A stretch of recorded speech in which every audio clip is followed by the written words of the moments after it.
in this video I hope to show how I shall make a stationary engine display trolley. I have a few engines and I sometimes show these, and most trolleys that I've seen are nothing more than a platform, usually with four wheels and a handle to manoeuvre them about, and the wheels are usually made of cast iron open spoke things. Well, these are getting harder and harder to get hold of, more expensive, so I decided to take a different route and make my own wheels, and using what I've got and what I can find or retain easily, I've decided to go for a solid wooden wheel with a steel rim. And I was given these, which are diesel engine liners, so you can hear they don't ring, so they're cast steel. Cast iron is excellent under compression, but not very good under tension, as you probably know. But in this particular application they should be okay. So because I have two of these, I've cut one up, or started to cut one up, and here's some, I suppose it's 2.5 inch wide, nice and wide, so that it won't sink into the ground if it's been raining and the engine is running. So I think they'd probably be ideal, and I'll fill this with just timber. Yesterday I went to a car boot sale and I bought a chopping up board. £2 that had on it, well, it's still on there, look, and been used. And I looked at it and the bloke said you have it for £1 if you want. So I gave him £1 for it. My missus says, what do you want a chopping up board for? I said, I haven't bought a chopping up board, I've bought a 9 inches by 12 inches by 1 inch thick piece of machinable nylon for £1. I says, if you put that into eBay, you'll be amazed how much that will cost you. So I might use that for inserts for the wheels, but of course they're only going to be moved slowly, so it's not important about bearings. So I've got cut up two. I've got two more to do. The only downside with cast iron is it makes a hell of a mess, doesn't it? Never mind.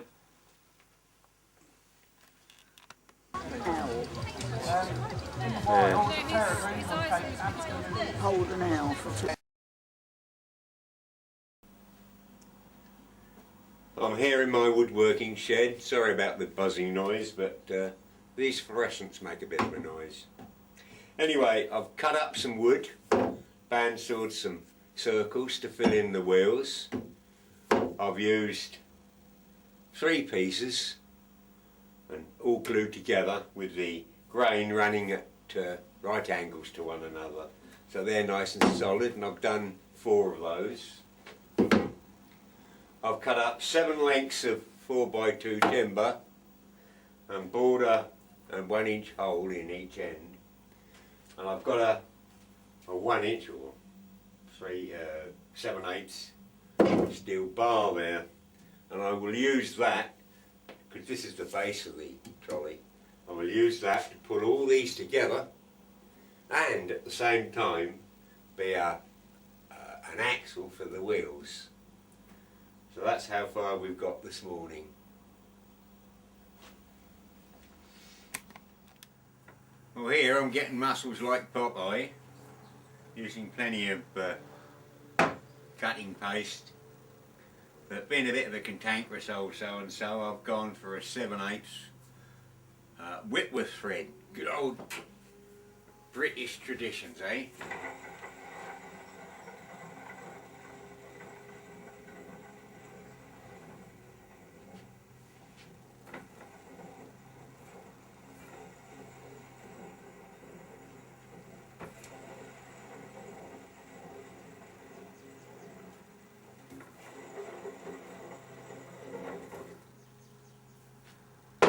One down, 3 to go.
The label you saw me engraving there is for this engine. This is a Briggs and Stratton single cylinder diesel, a Ferryman diesel. They were bought up by Briggs and Stratton, I think. I saw this on eBay. It's a bit dented and biffed about. See if I can move it around. It's completely unrestored. It's as I got it, except that I gunked it all over and hosed it down, so at least I'm not covered in grease. There was just 2 pictures of it. It was on eBay, and it said what you see is what you get, and there was just one bid. It's a £5, and I thought, well, it looked as though it's all there, and it's only a little way up the road, so I put a bid in and I got it for £5.40. So rather pleased with that. Anyway, I brought it home, and that's what the trolley is for this particular engine. It appears to be all there, and it's free to turn, and you know, as I say, it's an unrestored state, but you can see what it's like. It's about 8 horsepower. There's a very ingenious sort of arrangement here that works out how many turns of the starting handle, and then the decompressor drops out, so you can get up a bit of speed to start it. So it all appears to be there, so I think we're possibly on with a goer, hopefully. This particular one is air cooled. You can see by these fins here and the casing round the barrel. I put the model number on in Google, and quite a few of these came up as water cooled, and I have actually seen these in a boat, and just here there's a water pump that, and then the exhaust is cooled also by the water. But this one has a plate there, and it's obviously manufactured like that, and this one's an air cooled one. So I thought, well, this is interesting. Now, the interesting point is the flywheel sits just below the case, so it's not easy. I can't turn it over without tipping it back that way, and then I can, you see. It's got a pulley here, which doesn't appear to be connected to anything, but there's obviously a bearing there. I can hear it, and what I suspect, I don't know what I suspect, there's a centrifugal clutch, so that when this picks up speed, this engages probably shoes in this centrifugal clutch. All these dents and things can probably come out, but that is a future restoration product, and not what this video is about at all. So I'm proceeding with the trolley so I can mount this on, so it can be moved about, because that's very difficult. It's a 2-man job to lift this up on the bench. And I'm starting to make a starting handle. I've still got to pare that down a bit more, but it's an anti-clockwise engagement, so I've got to make one of those, and I don't want that going round at 2,500 RPM, thank you very much, so I'm making sure it will disengage when the engine does actually fire, if indeed it does, which I'm sure it will.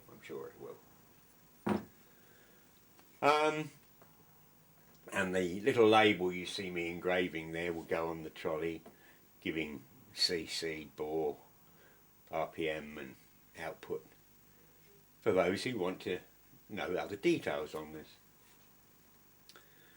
Most of my videos are done as is. This particular video, let's say it's about 5-10 minutes, whatever it is, length long. Most of them I put the camera on, I waffle away, and you get what I've done. I might edit out a few swear words or something like that, but they're normally as is. But this particular one, as I say, it may only be 10 minutes long or whatever. It actually takes place over several days, in fact even weeks. So I try to make it smooth, I try to make it interesting without, can't record everything, you'd be running away in droves. But it's very difficult to keep continuity right. I mean, your clothes change, the weather changes, different sheds, whatever. And along the way, different things happen. I'll explain what I mean.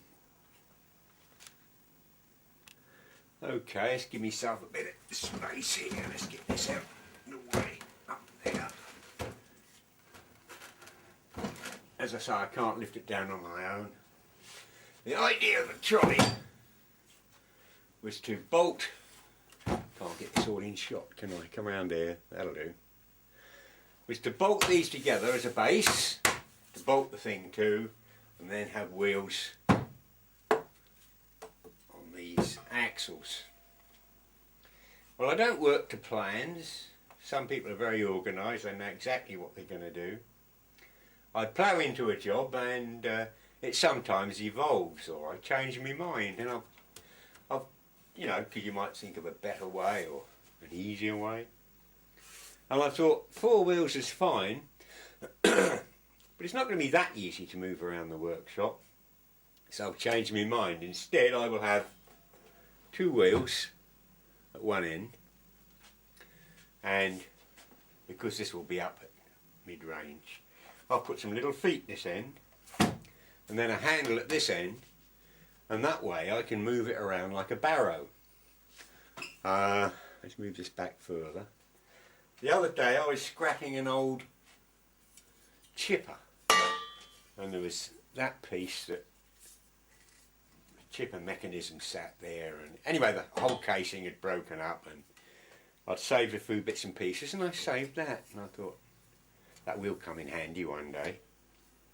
And I put it there like that, and I thought that's absolutely ideal. It's the correct width, it's the right angle for a handle for lifting the engine and moving it about.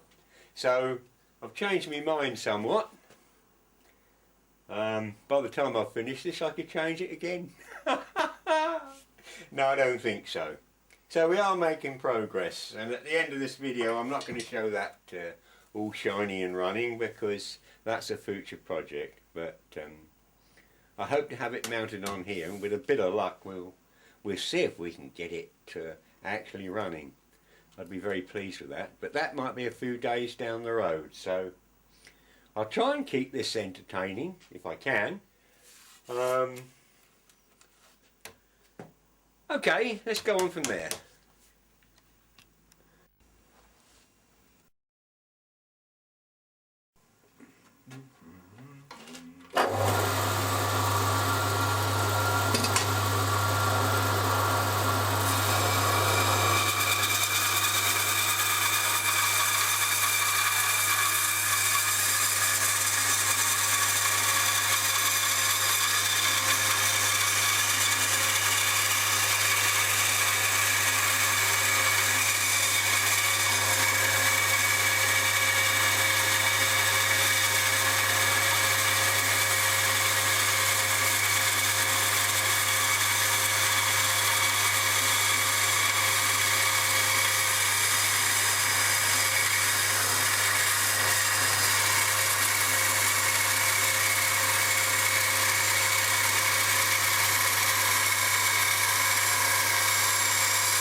Okay, moving on a little bit. I've glued all the wooden boards together, pieces of wood. I've removed the bolts, cum axles, call them what you will, and we'll give this a quick coat of protection, stop it getting too oil stained. As you can see, the part I cut out on the bandsaw is where the flywheel goes around. I thought that was much neater than actually trying to raise the engine up that mount.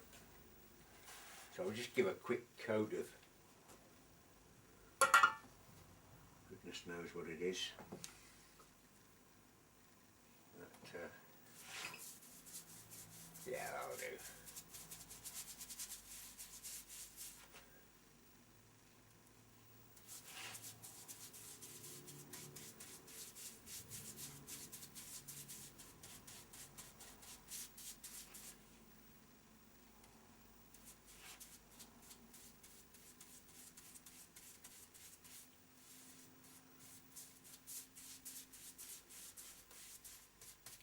Well, you don't want to see me doing all this, do you? You can take that for granted.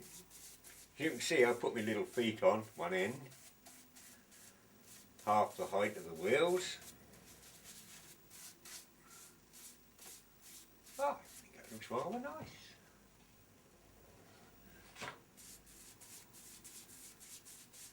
Like a wood grain effect. I've looked everywhere in the workshop for some nice big washers to pull this together. Can I find any? Can I, heck? At one time of day you could have gone to a hardware store and bought such things. Those days are gone, I'm afraid, in this country. I had a look on eBay. They want several quid for a washer. You've got to be joking. I think we'll sit down for an hour and make half a dozen. Anyway, I'll carry on.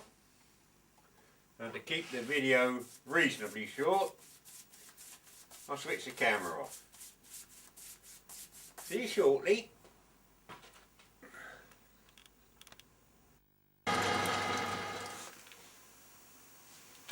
Well, we're pretty much on the home straight as far as the trolley is concerned.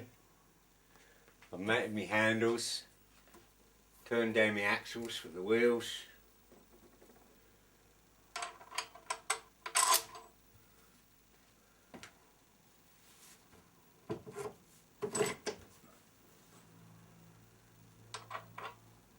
Simply be held on by a split pin, cotter pin, whatever you call it. Probably have to get a larger one than that, but that'll do just for now. That'll be fine. Pleased with that. I'm now going to concentrate on the starting handle and we'll mount the engine.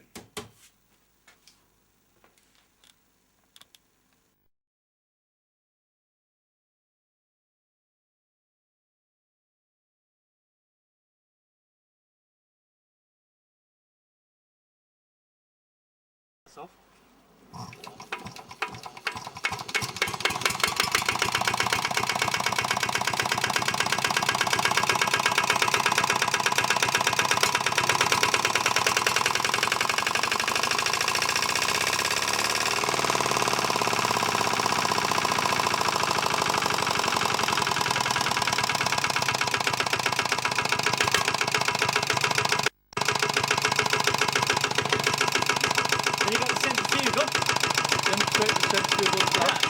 Oh, I think that's pretty good. Well done, Thomas. Then we've got the centrifugal on this side. I'll show you that.